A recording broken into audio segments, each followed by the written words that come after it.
really like that the figure now looks like it's been rotting for days. Okay, I know he's missing the cape. I still haven't figured out how to do it yet.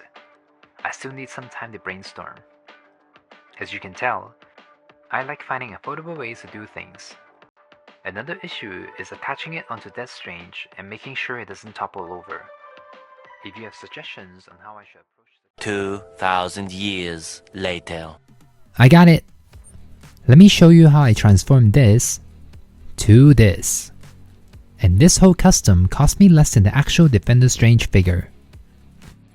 Last week, I tried using mica powder on Kang, and boy oh boy, I was stuck in a time loop. Fortunately, it still turned out pretty well. Check it out if you're interested. It is Halloween season. I want to make something spooky. I want to finish off what I started last Halloween, almost exactly a year ago. Multiverse of Madness came out last year and I worked on a bunch of Doctor Stranges. 616 Strange, Classic Strange, Sinister Strange, and Defender Strange.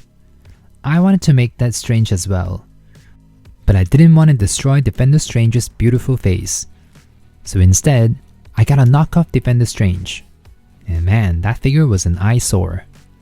I used the Dremel to roughen him up, and transformed him into Death Strange. This Death Strange figure is one of my favorite customs. You can't even tell it used to be a terrible looking knockoff figure. I didn't do the cape back then because I didn't know how to approach it. The cape is quite complicated. It's all torn up, and there are all these skulls and arms coming out of it. I just didn't have the skills to pull it off last year. After a year of brainstorming and experimenting with various mediums, I think I know what to do now. So, hello, this is Ken. I like making things. I like making things out of paper, and I like making things cooler. Especially my figures. Sometimes figures don't look all that screen accurate. All they need is a bit of touch up here and there to unleash their hidden potential. I also love using everyday tools and materials to recreate iconic scenes from my figures, so they can shine on my display. Subscribe to my channel and join my DIY adventure as I ask myself the same question every week. Can I make it? This may sound strange, but I really want the cape to be detachable and not permanently stuck on Death Strange. I'm not confident that this will work, so I want to make sure I can revert it back to the capeless Death Strange. Also, I don't know how much space the cape is going to take up. The Wonder Gore display is spacious, but with Wong, America Chavez, her Star Portal, and Scarlet Witch already there, it may end up looking too crowded. I want my figures to shine in my displays, and not all crammed together. Another reason why this took so long to make is because I couldn't figure out how to make the Souls of the Damned. At the time, I've only used epoxy putty once, on Venom's toes, and it went okay. So my only option then was to use air dry clay and make each one of them from scratch. But that wouldn't last due to how brittle air dry clay is, especially on a posable figure. But since then, I found these Halloween skeletons and skulls. The sizing seems perfect. All I need to do is to modify them a bit with epoxy putty to make them look more demonic. On the topic of skeleton, I need to build a skeleton or frame to hold up the cape. I'm gonna use my good old trusty paper clips. There are these two claws on Death Strange's shoulders, so I'm gonna start with those. This piece of paper clip here will also be doing most of the heavy lifting. The entire weight of the cape will be resting on his shoulders, literally. Next, I'm gonna add more paper clips for the extra arms. Be right back. Alright, I added 8 arms to his back, and 2 extras at the bottom as support. I also wrapped a magnet in the center. It's kinda my contingency plan, but the idea is to magnetically attach the cape onto Death Strange in case the paper clips aren't stable enough. We'll find out if it works. Right now, the structure seems pretty stable. I'm gonna use hot glue to secure the paper clips and magnet in place. Gotta make sure it doesn't shift or fall apart. Done. But ew, he kinda looks like a bug. Now that I got the arms figured out, it's time to add the wings. I'm gonna glue them directly onto the back of the magnet. Sometimes I wish I had 3 arms or something. It is hard to hold the figure and the wings and apply the glue all at the same time. But here we go. That doesn't look that bad. Let me add the other wing. Ta-da! Here's the skeleton frame. It's more like an insect looking backpack. Kinda like a flying millipede or something. And to make it look even more like a creepy insect, I'm gonna add 2 more antennas at the back. Okay, kidding. As you can tell, I twisted multiple paper clips together to form these stronger support pieces. I want to make sure Death Strange doesn't fall backwards. And I also want to have a built-in flight stand so I can do flying poses. I don't know if this is gonna work as well, but it is better to add them to the frame now than later. Okay, let's take Death Strange out and work on the cape, starting by painting the frame black. Death Strange's cape is pretty much all black. Let's take a look. That already looks much better. It's no longer giving me millipede. Time to add the souls of the damned. I'm gonna cut the limbs off the skeletons.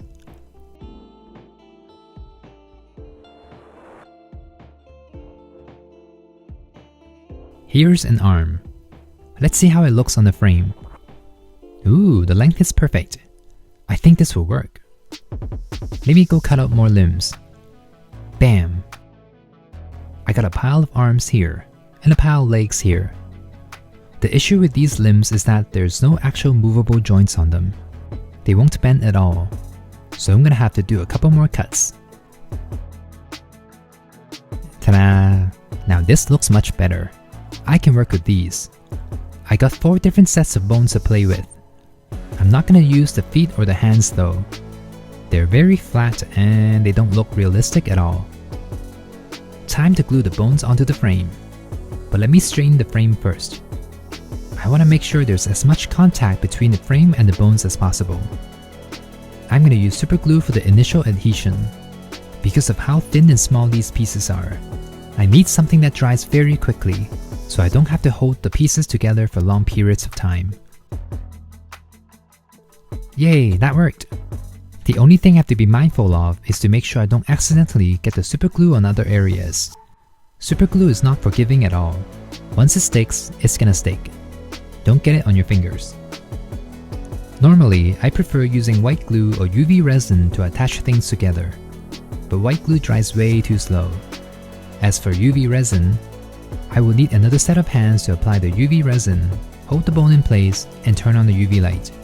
So super glue it is for now. Alright, with the arms glued onto the frame, I don't have to worry about holding onto the pieces anymore. I can now coat them with UV resin to make sure they're secured. UV resin has this clear plastic finish to it, and it tends to cure blob-like when I use it like this. Not exactly the skeletal look I'm going for, but since this is the backside, it's not going to be noticeable at all. There, these bones aren't coming off. Awesome. Let's bring Death Strange back in and see. The arms are still somewhat adjustable.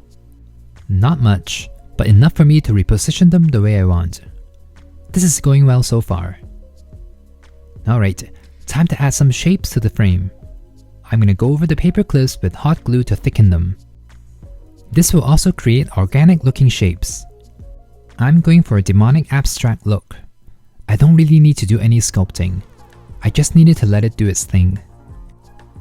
I've made a few flight stand thingies with paper clips and hot glue in the past. It is perfect for Iron Man. This is also how I made the star portal for America Chavez, and the webs for Spider-Man, and Quicksilver's running effect. I love this combo because it's quite sturdy and I can still bend it after it's dried. And I can always add more hot glue for extra stability. Okay, let's paint. Thankfully, the paint is mostly black. It makes this so much easier.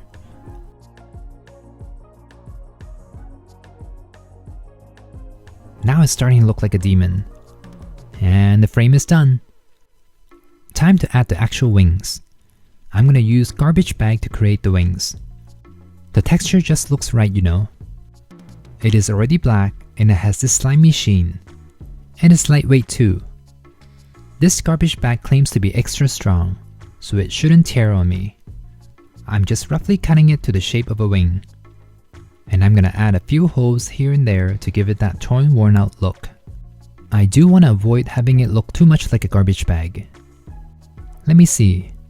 I also scrunched up the wings a bit so there's more shapes and texture.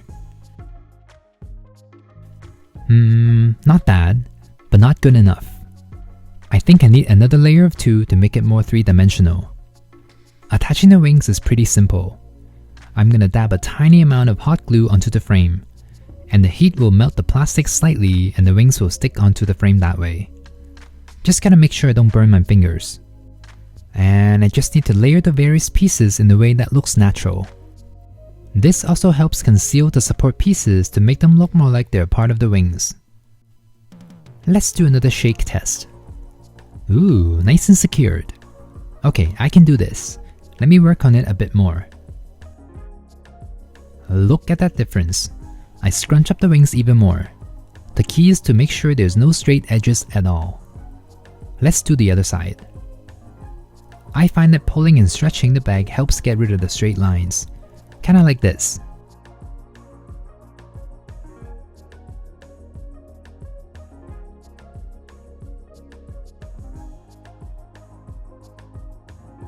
And bam! Look at that. It kinda looks like an evil butterfly, but the texture looks so good. I love the shine it gives off. The back side looks pretty good too, but I'm not done with the wings. In the movie, you can see the souls of the damned on the wings, so let's make them. The souls of the damned are pretty much just skeletons with horns. That means I can just use the leftover parts from earlier to create them. Let me remove the lower spine first. I just need the upper torso. As for the limbs, I'm going to reattach them at an angle so the souls look more dynamic. This time, I'm going to use UV resin to stick them on. I'm actually using the leg bones here. They're a bit longer, so they'll look a bit more unsettling.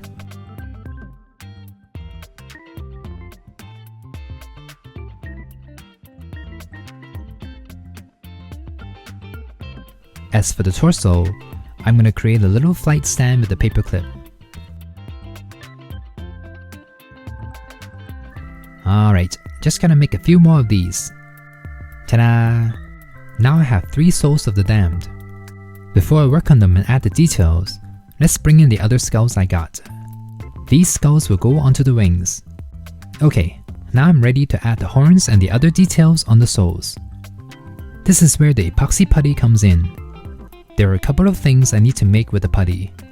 I need to make the claws on the arms and the horns on the skulls. I'm going to start with the claws. I'm going to need a lot of them. I don't have too much time with the epoxy putty. I believe the work time is around 1 to 2 hours. It is going to start hardening after that. I still find the epoxy putty a bit challenging to use, as it can get quite sticky. Alright, I got a ton of pieces here. I'm going to put them together off screen. Be right back. I'm back. Here's what I've done with the putty. The claws look alright from afar, but they're kinda wonky up close. As for the skulls, I pretty much just added abstract looking pieces on some of them and added horns on others to create a variety of demon skulls. As for the souls of the damned, I just added horns and random patches of putty on the torso to give them that decaying look, so they look like demon skeletons and not human ones. Okay, they're ready to be painted. I'm painting them with a mixture of dark brown and black. I don't want it to be fully black, otherwise you won't be able to see any of the details. Let me quickly paint the rest in the same manner.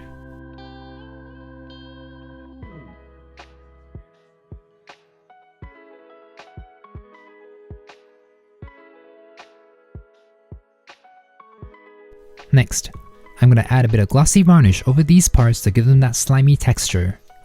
This will also help seal the putty a bit. Alright, it is now time to make the souls fly. Starting with the base. It's pretty much repeating the same steps as the wings. The difference here is that I'm going to glue the 3 of them together so they share the same base. I can have them as 3 separate souls, but I kinda just want them all together so I don't have to pose them individually. Alright, the 3 souls of the damned are done. I added small pieces of garbage bags under the ribs to give them that ghostly look. They look amazing. The rest of the painted skulls and claws look great too. I just need to glue them on. Starting with the 2 claws on his shoulders. Okay, I think there may be more than 2 on his shoulders, but 2 will look just fine. I just gotta make sure I'm gluing the claws onto the paper clips and not strange directly. Do your thing, magical purple light! The arms are done. Time to attach the skulls onto the wings. I'm using hot glue again.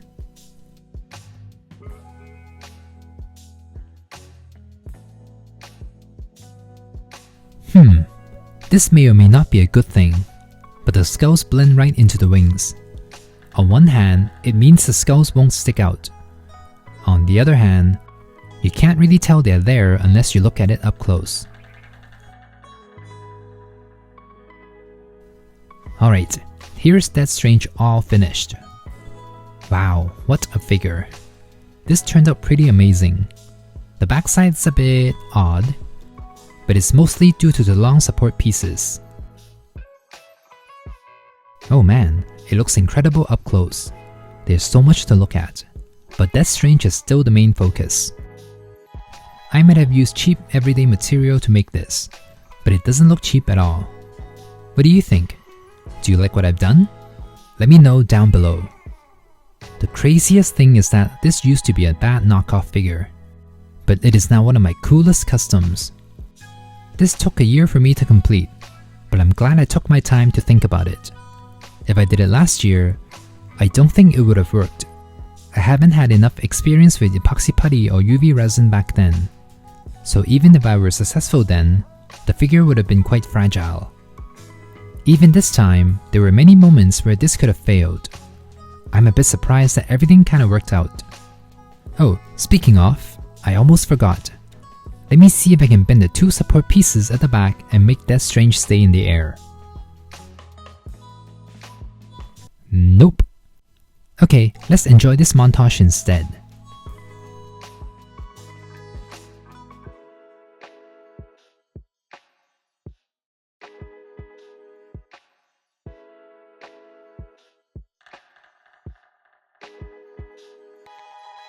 The souls of the damned turned out surprisingly well.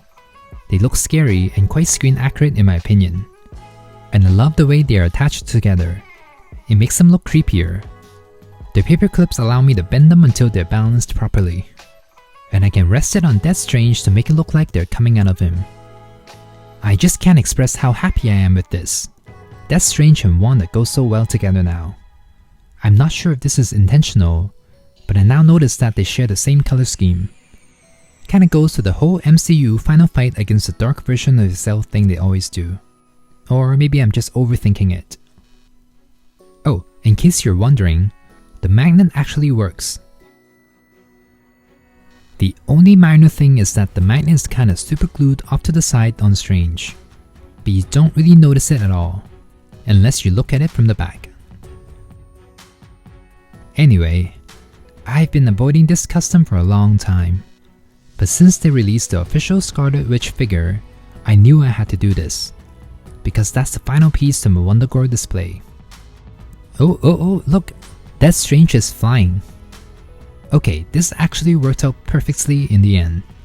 The wings are just wide enough to push against the walls, keeping Death Strange afloat. And the 2 support pieces are acting as secondary support, resting on the debris on the ground. So it's not just the wings doing all the heavy lifting. And best of all, this display does not look crammed. I didn't have to take anyone out, and I managed to fit not only Death Strange for the cape, but the souls of the damned as well. Just ignore America punching Wong for no reason. Alright, let's end this for the photoshoot. Let's start with the souls of the damned. They don't look all that bad by themselves. They almost look too detailed, even though I didn't spend that much effort on them. The putty in the garbage bag gave them this decaying look. They may not be poseable at all, but they are quite fun to pose with. I can put it behind Strange to make it look like they're flying around him.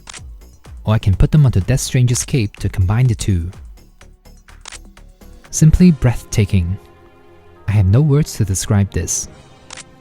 The only minor downside is that Strange can't really do that many dynamic poses anymore. But with wings like that, who needs to do dynamic poses? Am I right? I made Death Strange on a budget, and it's now priceless. I love this so much. Give this video a like if you like it too. Subscribe to my channel to see more content like this. And as always, stay inspired and I'll see you next week. I can make it, so can you.